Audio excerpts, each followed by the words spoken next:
البدع والأهواء، أهل البدع العقائدية وأهل البدع السياسية. نقول بيننا وبينكم السلف، بيننا وبينكم الكتب، كان فيقول البدع بيننا وبينكم. Bismillahirrahmanirrahim. Qala al-Imam an-Nawawi rahimahullahu taala, kita masih di awal-awal bab yang ke-73, masalah husnul khuluq, akhlak yang bagus. Wa qala ta'ala wal kadhiminal ghaidha wal afina 'anil nas. Kelanjutannya apa? Wallahu yuhibbul muhsinin. Makanya Imam Nawawi mengatakan al-ayah, yaitu baca sampai akhir ayat. Dan orang-orang yang menahan kemarahan, juga orang-orang yang memberikan maaf kepada umat manusia, dan Allah mencintai orang-orang yang berbuat kebajikan, muhsin. Ayat ini membicarakan tentang para muttaqin, orang-orang yang bertakwa. Setelah Allah menyebutkan beberapa karakter mereka, di antara karakternya yang disebutkan dalam ayat ke-134 dari Ali Imran ini, yaitu yang pertama apa? Untuk yang ayat ini saja, yaitu yang pertama al-kadhiminal ghaidh, orang yang menahan kemarahan. Coba terjemahan kita ini sederhana, menahan kemarahan. Tapi kalau kita lihat tafsir, tahulah kita yang Allah inginkan ternyata lebih dalam dari itu. Cuma bahasa kita kurang. Makanya membaca terjemah itu bagus, tetapi apa? Mempelajari tafsir itulah yang lebih digalakkan. Disebutkan oleh Imam Ibnu Jarir rahimahullah ta'ala dalam tafsir beliau, al-kadhimin, al-kadhim itu adalah menahan sesuatu yang sangat penuh. Jadi bukan sekedar menahan, tapi menahan sesuatu yang sangat penuh. Seperti dalam Al-Quran, wa huwa kadhim, yaitu apa? Nabi Yakub betul-betul menahan duka cita yang amat sangat karena kehilangan Yusuf, dan menahan kemarahan yang amat sangat kepada anak-anaknya yang suka menyusahkan itu, anak-anak yang lain itu. Untuk terjemahan kita memang sederhana, tapi kalau kita baca tafsirnya, tahulah kita bahasa Allah memang apa? Yang dalam Quran dia bahasa yang pendek tapi maknanya sangat mendalam. Baik. Inilah makna al-kadhimin yang sebenar, bukan sekedar menahan marah, tapi menahan kemarahan yang sangat penuh. Jadi bukan sekedar Allah memuji orang yang ada kemarahan sedikit lalu ditahan, atau diganggu sedikit dia merasa marah lalu menahan. Ini pun bagus, tapi bahkan bukan hanya itu yang Allah Ta'ala inginkan. Tapi apa? Walaupun kemarahannya itu mencapai tingkat yang sangat memenuhi jiwa, dia mampu menahan diri. Inilah makna yang sebenar dari ayat tadi. Jelas semuanya baik, menahan kemarahan itu baik, tetapi bahkan apa? Walaupun tekanannya luar biasa besar, sangat hebat, dia mampu menahan diri. Ya, orang ini betul-betul sangat dicintai oleh Allah. Bukan sekedar menahan marah biasa. Orang kafir pun banyak yang mampu menahan marah ketika diejek, tapi bukan itu, dan mereka tidak dicintai. Yang Allah cintai adalah orangnya bertakwa, betul-betul dia punya keimanan, dan juga apa? Kemarahan yang sangat tinggi dan memenuhi jiwa pun mampu dia tahan. Maka ini memang sampai tingkat dicintai oleh Allah. Al-ghaidh ini syiddatul ghadab, bukan sekedar ghadab. Ghadab ini kemarahan, tapi ghaidh itu kemarahan yang amat sangat. Nah, ini diketahui melalui apa? Pendalaman tafsir. Kalau terjemah kita biasa menahan amarah. Kemudian itu yang pertama. Yang kedua, wal afina 'anin nas, dan ini adalah konsekuensi dari yang pertama. Afina 'anin nas, memberikan maaf kepada orang lain. Yaitu apa? Dia mampu menahan amarah dalam situasi yang sangat susah itu, dia mampu menahan amarah, dan juga apa? Dia memberikan maaf kepada orang lain. Ada sebagian orang yang ketika dibuat marah, dia mampu menahan amarah, tetapi dalam hatinya mengatakan, tak apa, tunggu nanti. Berarti apa? Ada dendam, ada tipu daya, ada makar. Walaupun kalau dia dizalimi, boleh dia untuk membalas suatu saat nanti, membalas dengan setimpal. Tetapi itu sekedar boleh, tidak berpahala tapi boleh.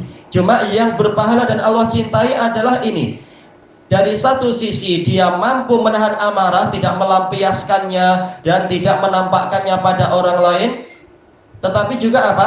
Dia sekaligus menghapus kesalahan orang-orang tadi itu terhadap dirinya. Baik. Makanya dijelaskan oleh Imam At-Tabari, wal afina anin nas, yaitu as-safihin, orang yang mau menghapus kesalahan mereka terhadap dirinya, memberikan maaf. Betul-betul apa? Dianggap sudah tidak ada kesalahan tadi, tak ada, tak apa. Saya tahu kekurangan Anda, saya tahu Anda waktu itu sedang ada masalah hutang dengan ahlum barangkali, sehingga ketika bicara dengan saya, tahu-tahu Anda melampiaskan amarah pada saya, mencaci maki saya, padahal apa kena mengena saya dengan itu. Tapi saya tahan amarah dan saya maafkan Anda. Baik itu ucapan dalam hati ataupun ucapan di hadapan orang itu. Intinya adalah yang kedua ini dia mau untuk memberikan maaf pada orang lain walaupun dia mampu membalas. Maka ini pahalanya dijamin oleh Allah Ta'ala sebagaimana dalam ayat yang lain, faman afa wa aslaha fa ajruhu 'ala Allah. Barang siapa mau memberikan maaf dan membuat perbaikan, maka pahalanya itu ditanggung oleh Allah, yaitu pahalanya tanpa batas. Karena perkara ini, perkara pertama dan kedua kembalinya kepada kesabaran. Dan ini adalah husnul khuluq, akhlak yang bagus. Sementara untuk kesabaran pahalanya tanpa batas. Innama yuwaffas sabiruna ajrahum bighairi hisab. Hanyalah orang-orang yang bersabar itu yang pahalanya itu diberikan tanpa ada batasan, tanpa ada batasan, tanpa ada dihitung 700 kali semata, tak, bahkan tidak ada batasannya, terserah Allah. Bighairi hisab yaitu apa? Bighairi adad, kata para penafsir dari salaf, tanpa dihitung oleh Allah sebanyak-banyaknya. Baik. Jadi secara umum dua perkara yang disebutkan dalam ayat ini kembalinya kepada satu karakter yang sangat indah dari husnul khuluq, yaitu kesabaran. Secara terperinci kesabaran itu bagaimana? Ini tadi, yaitu apa? Menahan amarah, dan ini hilm istilahnya. Kemudian memberikan maaf pada orang lain, ini juga bagian dari akhlak yang baik. Ini contoh akhlak yang baik, bukan hanya dua. Kemudian Allah menutup dengan ayat yang bersifat umum, wallahu yuhibbul muhsinin, dan Allah mencintai orang-orang yang berbuat ihsan. Dijelaskan oleh Imam Ibnu Katsir rahimahullahu ta'ala, ini menunjukkan bahwasanya dua karakter tadi itu bagian dari ihsan. Menahan amarah ini bagian dari ihsan. Kemudian apa? Memaafkan orang lain itu bagian dari ihsan. Tapi kenapa Allah menyebutkan lafaz umum untuk memberitahu bahwasanya segala jenis ihsan, yang dua ini dan yang lainnya, itu semuanya dicintai oleh Allah Ta'ala. Jadi pahalanya sangat hebat, yaitu dicintai oleh Allah. Padahal kalau Allah sudah mencintai kita, apapun yang kita minta akan diberi. Sebagaimana dalam hadis qudsi, hadis Abi Hurairah, yang mana Rasulullah SAW meriwayatkan dari Allah Ta'ala, yang mana Allah Ta'ala berfirman, Fa'idha ahbabtuhu kuntu sam'ahul ladzi yasma'u bih. Kalau saya sudah cinta pada dia, saya akan menjadi pendengaran dia yang dia gunakan untuk mendengar, yaitu diberi taufik, mendengar yang baik-baik, tidak mau mendengar yang buruk-buruk. Wa basarahul ladzi yubsiru bih. Aku akan menjadi penglihatan dia yang dengan itu dia melihat, diberi taufik penglihatannya, melihat yang baik-baik, tidak mau melihat yang buruk-buruk.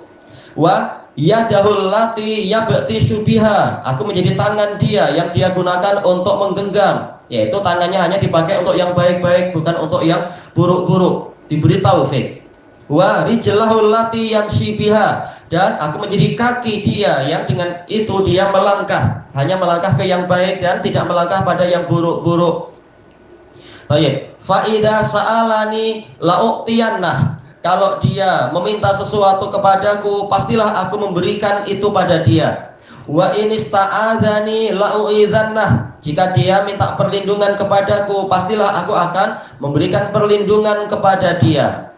Ini adalah di antara keutamaan orang yang mendapatkan kecintaan dari Allah. Bagaimana agar dicintai Allah? Jadilah orang muhsin, orang yang berbuat ihsan. Dan juga dijelaskan oleh Imam As-Sa'di rahimahullahu taala dan juga Imam Ibnu Katsir juga, tapi As-Sa'di lebih panjang ketika membicarakan itu, yaitu apa? Ihsan di sini terbagi dua, yaitu ihsan ilal khaliq dan ihsan ilal makhluk. Berbuat baik kepada pencipta, yaitu apa? Betul-betul ibadahnya seperti melihat Allah, kalaupun tidak mampu ya beribadah seperti orang yang melihat Allah, disertai rasa cinta dan rasa takut itu. Berbuat ihsan kepada makhluk, seperti yang disebutkan dalam ayat tadi, menahan amarah, juga berbuat kebaikan. Kemudian kata para ahli tafsir tadi, yaitu yang disebutkan dalam ayat-ayat sebelumnya, yaitu apa? Yunfiquna amwalahum yunfiquna fis sarra'i wad dharra, yaitu berinfak dalam situasi susah dan dalam situasi senang dan dalam situasi susah. Walaupun kadarnya lain-lain, tetapi apa? Tetap berusaha untuk berinfak, membantu orang-orang yang sedang kesulitan.